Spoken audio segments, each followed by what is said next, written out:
ओम नमः शिवाय। प्रत्येक मास के कृष्ण पक्ष की चतुर्दशी तिथि को हम शिवरात्रि का पर्व मनाते हैं। वैसे तो शिवरात्रि प्रत्येक महीने आती है, लेकिन सावन के महीने में और फागुन के महीने में आने वाली शिवरात्रियों को हम महाशिवरात्रि कहते हैं। इन शिवरात्रियों का बहुत ज़्यादा महत्व रहता है। इन रात्रियों में भगवान भोलेनाथ का अभिषेक करने का और पूरी रात्रि भर जागरण करने का बहुत ही महत्व रहता है। तो जैसा कि आप सभी को पता है कि सावन का महीना भगवान भोलेनाथ को सबसे प्रिय महीना होता है। इस महीने में भगवान भोलेनाथ बहुत ही कम साधना से बहुत ही शीघ्र प्रसन्न हो जाते हैं, सभी भक्तों को मनवांछित फल देते हैं। इस महीने में भगवान भोलेनाथ के शिवलिंग का अभिषेक करने से भक्तों की सारी मनोकामनाएं पूर्ण हो जाती हैं, सारे कष्ट मिट जाते हैं। तो आज की इस वीडियो में हम जानने वाले हैं कि सावन मास की महाशिवरात्रि को हम किस प्रकार से पूजा करेंगे, पूजा की सही विधि क्या होती है, क्या क्या हमें सामग्री चाहिए होती है और हमें व्रत कैसे करना है, शिवरात्रि का हम व्रत कैसे करेंगे, व्रत के नियम क्या क्या होते हैं और चौकी जब हम लगाते हैं तो चौकी को हमें कब और कैसे हटाना होता है, चढ़ाई की सामग्री का हमें क्या करना होता है। तो बहुत ही महत्वपूर्ण वीडियो है, वीडियो को अंत तक ज़रूर देखें। तो आइए वीडियो को स्टार्ट करते हैं। तो देखिए, बहुत ही बड़ा पूजन होता है। ये जो पूजन है, हो सके तो शाम को प्रदोष काल में करें, दिन में आप पूरे दिन व्रत रखें, सुबह को सिंपल साधारण पूजन करें। व्रत का संकल्प सुबह ही ले लें, आप किस प्रकार का व्रत करेंगे, और शाम को इस प्रकार से प्रदोष काल में पूजन करें। अगर आपके पास समय शाम को नहीं है तो जब आपको समय मिलता है तब आप इस पूजन को कर लें, बस राहु काल को देख लें, राहु काल नहीं होना चाहिए। तो एक चौकी के ऊपर आप हल्के रंग का वस्त्र बिछाएं, कोई भी, सावन का महीना है तो हरे रंग का भी आप वस्त्र बिछा सकते हैं, सफ़ेद, पीला या फिर हरे रंग का वस्त्र। उसके ऊपर देखिए शिव परिवार विराजमान करें, अष्टदल कमल बनाएं इस प्रकार से अक्षत से, चावलों से, और उसके ऊपर एक पीतल का हमने कलश रखा है। आप चाहें तो तांबे का या मिट्टी का भी रख सकते हैं, और जल भर लें उसमें, और उसके अंदर लौंग इलायची सिक्का सुपारी डाल करके उसके बाद में उसके कंठ में मौली हमने बांध दी है।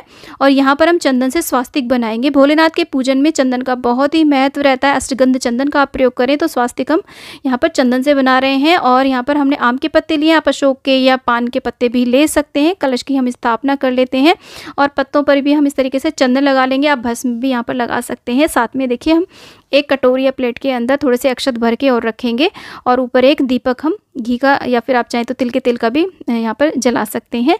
तो और अभिषेक कराने के लिए एक पात्र यानी कि हम थाली लेते हैं या कोई भी परात ले सकते हैं, उसके ऊपर हम इस तरीके से बेलपत्र रखते हैं और जलाधारी की तरफ डांठल रखते हैं बेलपत्र की। इस बार हम सीधा रखते हैं उसे, और जल का छींटा दे करके, मैं यहाँ कुशा से छींटे दे रही हूँ, आप फूल से भी दे सकते हैं, पुष्प से भी छींटा दे करके शुद्धिकरण करा लेंगे, अपने ऊपर भी छींटा दे लेंगे। उसके बाद में हाथ में अक्षत पुष्प ले करके अपने पूजन का संकल्प करेंगे, सभी देवी देवताओं का आवाहन करेंगे कि सभी हमारी पूजा में उपस्थित रहें इस प्रकार से, और हमें अपनी सेवा पूजा का इस प्रकार से सौभाग्य प्रदान करें। हम सभी से प्रार्थना करेंगे और उसके बाद में हम अग्निदेव को इस प्रकार से देखिए प्रज्वलित कर लेते हैं, उनका आवाहन कर लेते हैं, वरुण कलश देव का। इसके बाद में हम देखिए गणेश भगवान का नाम लेते हुए, ध्यान करते हुए सर्वप्रथम हम शिवलिंग पर इस तरीके से गंगा जल और जल को मिश्रित करके हम अभिषेक कराते हैं। जलाधारी में सभी शिव परिवार के सदस्य उपस्थित होते हैं। शिवलिंग जो है वो उसके अंदर पूरा शिव परिवार समाहित रहता है। इसका वीडियो मैंने चैनल पे ऑलरेडी डाला हुआ है, आप देख सकते हैं कि किस प्रकार से पूरा शिव परिवार शिवलिंग में उपस्थित रहता है। तो आप यदि शिव परिवार की प्रतिमा फोटो यहाँ पर नहीं भी रखते हैं तो भी आप अगर सिर्फ शिवलिंग का अभिषेक करते हैं तो भी आपको पूरी पूजा का फल प्राप्त हो जाता है। अब अगर आपके पास शिवलिंग नहीं है तो आप मिट्टी से पार्थिव शिवलिंग बना करके सेम इसी विधि से अभिषेक करा सकते हैं। तो यहाँ पर मैंने पहले देखिए जल से स्नान कराया, उसके बाद में यहाँ पर मैंने पंचामृत से स्नान कराया। अगर आप पंचामृत से नहीं कराना चाहते हैं तो सिर्फ कच्चे दूध से अभिषेक करा सकते हैं। उसके बाद में शुद्धोदक स्नान करा दें, यानी कि फिर से जल से स्नान करा दें। और उसके बाद में यहाँ पर हमने चंदन को पानी के अंदर घोल करके इस तरीके से हम यहाँ पर गंधोदक स्नान भी करा देंगे। आप पित्र से, गन्ने के रस से, फलों के रसों से, खजूर के रस से और गंगा जल से, जल से, जैसे चाहें वैसे अभिषेक करा सकते हैं। शिवरात्रि के दिन आप इस प्रकार से चाहें तो सेम पूरे रात्रि के जो 4 प्रहर होते हैं, सुबह 6 से 9, 9 से 12, 12 से 3 और 3 से फिर 6, आप पूरे रात्रि के चारों प्रहर में भी इसी प्रकार से अभिषेक करा सकते हैं। तो देखिए अभिषेक कराने के बाद में हमने शिवलिंग को अच्छे से पहुँच करके फिर से बेलपत्र के ऊपर विराजमान कर दिया है। और ये जो जल है इसको ऐसे ही इधर उधर नहीं फेंकना है, तुलसी के गमले में हमें इसे नहीं डालना है, बाकी आप किसी भी गमले में पौधे की जड़ में दे सकते हैं। उसके बाद में हम एक धूप दीप की यहाँ पर स्थापना कर लेते हैं।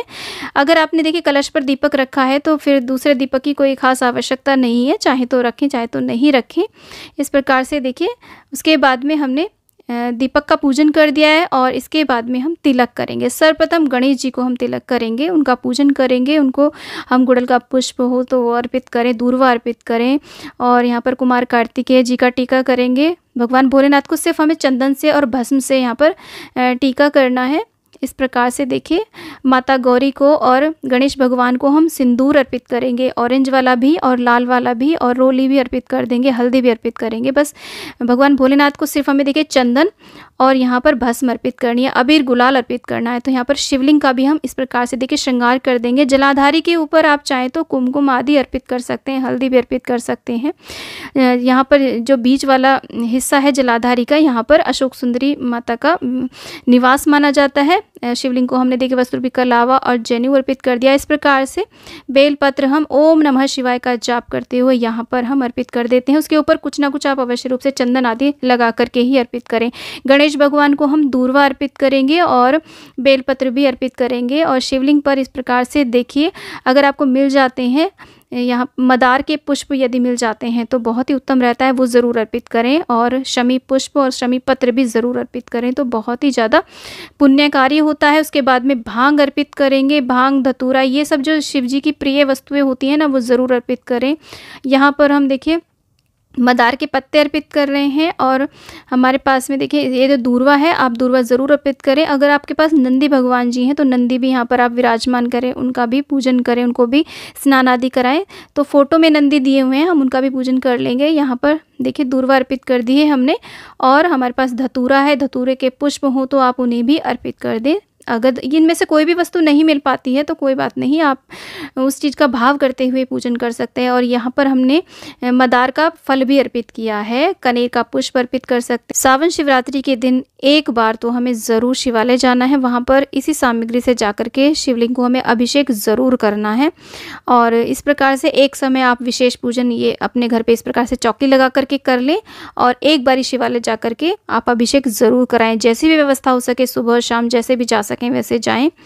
और देखिए माता गौरी को और गणेश भगवान को हमने लाल पुष्प अर्पित कर दिए। वरुण कलश देव का भी हम सेम पूजन करते चलेंगे। माता गौरी को हम श्रृंगार की सामग्री भेंट कर देंगे और इसी के साथ में इत्र अर्पित करेंगे। और आप कॉटन में लगा करके भी इत्र अर्पित कर सकते हैं। साथ में देखिए गौरी मैया को हम सिंदूर अर्पित करेंगे, उन्हें सुहाग देंगे। इस प्रकार से अपने सिंदूरदान में से सिंदूर लेकर के माता गौरी को 5 बारी 7 बारी हम इस प्रकार से देखिए सिंदूर लगाते हैं। जो सिंदूर हमारी उंगली में बच जाता है उसे हम अपनी मांग में भर के माता से सुहाग ले लेते हैं। और इसके बाद में अगर आपके पास रुद्राक्ष की माला है, जप माला है, तो उसे आप शिवलिंग को ज़रूर पहना दें। और यहाँ पर देखिए जो भी ऋतुफल हो उन्हें आप ज़रूर अर्पित करें, क्योंकि ये फलाहारी व्रत होता है। और उसके ऊपर आप बेलपत्र रख करके भगवान को इस प्रकार से भोग नैवेद्य ज़रूर अर्पित करें। इसके अलावा कोई भी मेवा मिष्ठान आदि भी आप अर्पित कर सकते हैं, लेकिन वो क्योंकि ये फलाहारी व्रत होता है तो फलाहारी भोग प्रसाद ही अर्पित करना चाहिए। आप चौलाई के लड्डू भी अर्पित कर सकते हैं। इसके अलावा कोई भी आपने कुटू का सिंघाड़े की कोई भी भोग सामग्री बनाई हो उसे आप भोग के रूप में अर्पित करें। इस प्रकार से देखिए डमरू की ध्वनि शिव जी को अत्यधिक प्रिय होती है, तो अगर आपके घर में डमरू है तो डमरू अवश्य रूप से बजाएं। और शंख का प्रयोग भगवान भोलेनाथ के पूजन में नहीं किया जाता। इसके बाद में हम आरती करेंगे। सर्वप्रथम गणेश जी की आरती करेंगे, भोलेनाथ की आरती कर देंगे। इस प्रकार से देखिए सावन का महात्म्य भी आप पढ़ सकते हैं। इस दिन शिव पुराण का पाठ भी कर सकते हैं और रात्रि में जितना हो सके ज़्यादा ज़्यादा पाठ करें। महामृत्युंजय मंत्र का जाप करें, भगवान भोलेनाथ के मंत्रों का आप जाप करें, रुद्राक्ष की माला पे आप अपना जाप कर सकते हैं। इस प्रकार से हमें पूरी रात्रि व्यतीत करनी चाहिए। हो सके तो पूरी रात्रि में हमें जागरण करना चाहिए। जागरण नहीं कर सकते हैं तो जो हमने कलश के ऊपर दीपक रखा हुआ है उसे हमें पूरी रात्रि अवश्य रूप से प्रज्वलित रखना चाहिए। इस बड़ा सा दीपक लें ताकि वो पूरी रात जलता रहे, तो इससे हमें पूरी रात्रि जागरण करने का पुण्यफल प्राप्त होता है। और हो सके तो जहाँ पर भी हमने पूजा की चौकी सजाई है वहीं पर हमें शयन करना चाहिए, ईश्वर के पास में ही। तो इस तरीके से हम पूजन करेंगे। ये पूजन देखिए वैसे तो शाम को प्रदोष काल में आपको करना चाहिए। इसके अलावा रात्रि में निश्चित काल का भी पूजन किया जाता है, 4 प्रहर का भी पूजन किया जाता है। तो जैसी भी सुविधा हो, जैसा भी आप कर पाएँ वैसा ज़रूर करना चाहिए, क्योंकि ये महाशिवरात्रि होती है। सावन की शिवरात्रि को बहुत ही विशेष माना जाता है। तो अब जान लेते हैं कि हमें इसमें व्रत कैसे करना होता है। तो देखिए ये जो व्रत होता है ये एक फलाहारी व्रत होता है। इसमें अन्न का सेवन नहीं किया जाता। हो सके तो मीठा व्रत करें। यदि शुगर आदि की समस्या है तो आप मीठा नहीं कर सकते हैं तो सेंधा नमक आप खा सकते हैं, लेकिन रहना इसमें फलाहारी ही होता है। फलाहारी में आप कुछ भी देखिए दिन में पूजन करने के बाद में आप दूध, चाय, फल के जूस आदि ले सकते हैं और शाम के समय आप इस प्रकार से देखिए कुछ भी कुटू, सिंघाड़े आदि का बना करके, आलू आदि खा सकते हैं। अब देखिए अगर आपकी श्रद्धा है परंतु आप किसी भी कारण से व्रत नहीं कर सकते हैं तो पूर्णतः शुद्ध सात्विक रहते हुए आप इस पूजन को तो अवश्य रूप से करें। तो इस तरीके से हम पूजन करेंगे। अब जान लेते हैं कि अगले दिन हम चौकी किस प्रकार से विसर्जित करते हैं। तो इसकी जो चौकी विसर्जित होगी वो अगले दिन होगी। जिस दिन हम शिवरात्रि का पूजन करेंगे उससे अगले दिन सुबह सुबह देखिए हाथ में कुछ अक्षत लेकर के, पुष्प लेकर के इस प्रकार से हम शिवलिंग के ऊपर छोड़ देते हैं, चौकी को हिला देते हैं, कलश को अपनी जगह से थोड़ा सा हटा देते हैं और ईश्वर से प्रार्थना करते हैं, क्षमा याचना करते हैं। तो देखिए यहाँ पर जो भी सामग्री है उसका हमें क्या क्या करना होता है। तो जो भी हमने फूल पत्तियाँ आदि अर्पित करी हैं उनको चाहे तो आप जल विसर्जन कर दें, चाहे भूमि विसर्जन कर दें। भूमि विसर्जन आप चाहे तो किसी भी ज़मीन में, अगर आपकी अपनी ज़मीन है तो वहाँ पर गड्ढा करके आप उसे दबा सकते हैं, नहीं तो आप जल विसर्जन कर सकते हैं। क्योंकि ये ऑर्गेनिक चीज़ें हैं, जितनी भी फूल पत्तियाँ आदि हैं, तो इससे प्रकृति को किसी भी प्रकार का कोई नुकसान नहीं होगा। जो भी हमने यहाँ पर फूल, पुष्प और ये पत्तियाँ आदि अर्पित करी हैं वो सब आप जल विसर्जन कर सकते हैं। नहीं तो आप अपने घर में गमले के अंदर भी इस सामग्री को विसर्जित कर सकते हैं। अब ये जो दक्षिणा हमने यहाँ पर अर्पित करी है इसे आप ब्राह्मण को या किसी भी ज़रूरतमंद को आप दान दे सकते हैं, मंदिर में दान दे सकते हैं। और इस प्रकार से सारी पत्तियों को हम इकट्ठा कर लेंगे इस तरीके से देखिए। और जो भी भोग प्रसाद हमने यहाँ पर अर्पित किया था उसे पूजा करने के थोड़े समय बाद ही हटा लिया जाता है और परिवार सहित प्रसाद के रूप में इसे वितरित कर दिया जाता है। सभी इसे ग्रहण कर सकते हैं क्योंकि फलाहारी है। जो भी पूजा के हमने पात्र रखे हैं, दीपक आदि हैं, उसे हम धुलने के लिए रख देंगे, पुनः पूजा में प्रयोग करेंगे। जो भी अक्षत यहाँ पर हमने पूजा में रखे हैं उन्हें आप चिड़िया को या गौ माता को खिला सकते हैं। इस तरीके से आप चाहें तो इसमें और चावल मिला करके किसी भी ज़रूरतमंद को दे सकते हैं। अभी जो जल है इसका छींटा हम पूरे घर में दे देते हैं और इसमें से जो भी सिक्का निकलता है उसे उठा करके रख लेते हैं। अगली पूजा में आप प्रयोग में ला सकते हैं। बाकी देखिए इसका जो जल है वो हमें तुलसी के गमले में नहीं देना होता है, रुद्राक्ष की माला को और ये जो रख लेंगे उठा के, और जनेऊ को हम ब्राह्मण आदि को, जो भी जनेऊ धारण करते हैं उनको हम दे सकते हैं।